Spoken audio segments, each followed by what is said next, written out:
Kementerian Pendidikan, Kebudayaan, Riset dan Teknologi telah mengembangkan platform yang menyediakan data evaluasi sistem pendidikan yang berorientasi pada mutu dan capaian hasil belajar satuan pendidikan dan daerah secara komprehensif. Platform rapor pendidikan menjadi sumber data tunggal dan terintegrasi dari berbagai sumber data seperti asesmen nasional, Dapodik, dan survei pendidikan tingkat nasional lainnya. Data dari platform ini terdiri dari 5 dimensi yang secara komprehensif melihat mutu dan capaian hasil belajar dari satuan pendidikan.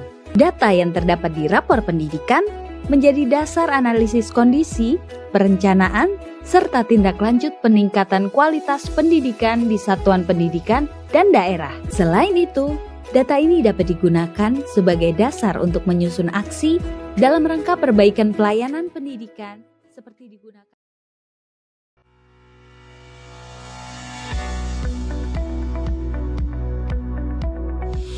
Di suatu pagi, Pak Dion, yang merupakan kepala SD Merdeka Belajar, sedang melihat hasil evaluasi sekolahnya.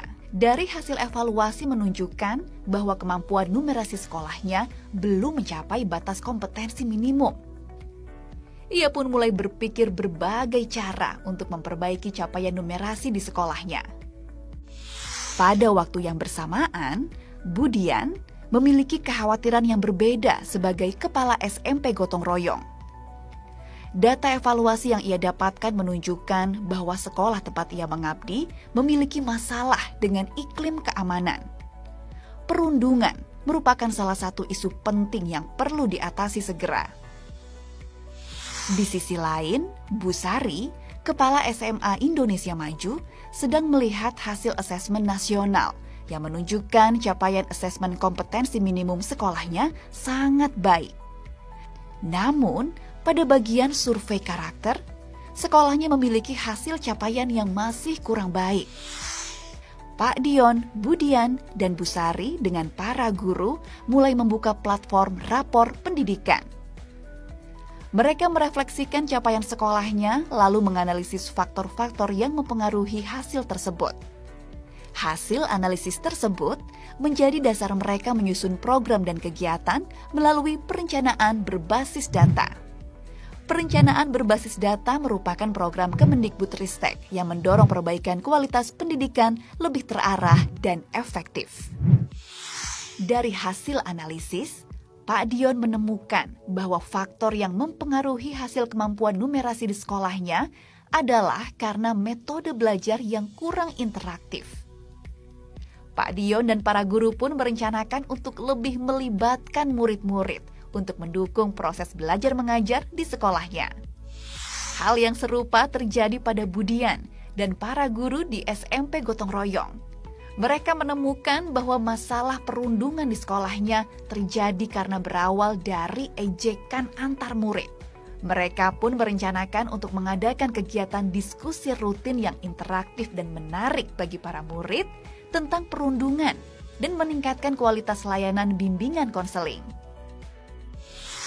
Bu Sari yang sekolahnya memiliki kekurangan di aspek karakter juga menemukan bahwa ternyata hal tersebut dikarenakan kurang adanya kolaborasi dan kepedulian sosial antar muridnya. Mereka pun merencanakan untuk membuat pembelajaran berbasis proyek sosial secara berkelompok agar para murid dapat bersosialisasi dan bergotong royong lebih baik lagi. Rencana kegiatan yang dibuat diaplikasikan dengan melibatkan seluruh warga sekolah di lingkungan SD Merdeka Belajar, SMP Gotong Royong, dan SMA Indonesia Maju. 1 tahun kemudian, Pak Dion, Budian, dan Bu Sari kembali melihat rapor pendidikan milik sekolahnya. Hasilnya menunjukkan bahwa terjadi peningkatan yang signifikan pada hasil capaian sekolah mereka.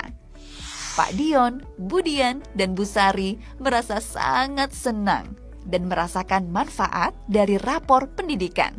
Mari gunakan platform rapor pendidikan untuk introspeksi secara menyeluruh dalam menyelesaikan persoalan pendidikan sesuai akar masalah demi perbaikan yang berkelanjutan dan peningkatan kualitas pendidikan Indonesia.